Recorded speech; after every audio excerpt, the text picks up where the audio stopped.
নাকা অভিযান চলাকালীন গাঁজা সহ এক যুবককে গ্রেপ্তার করল সাহেবগঞ্জ থানার পুলিশ। ধৃত ওই যুবকের নাম কল্যাণ বর্মন।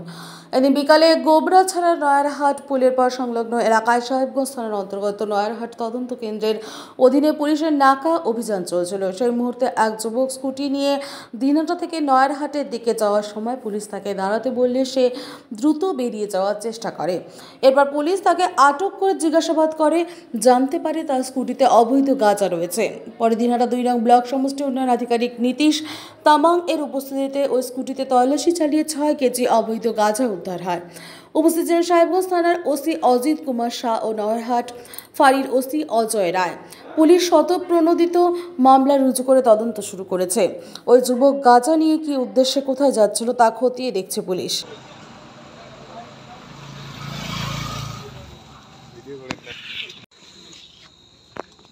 तो गाड़ी ना गा रहे भाई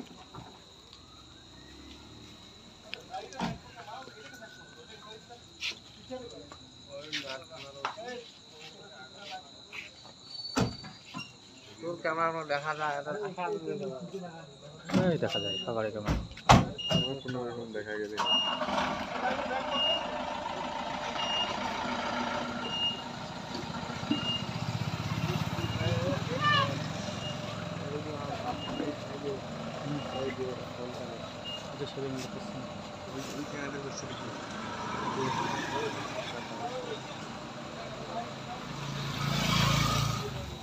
वीडियो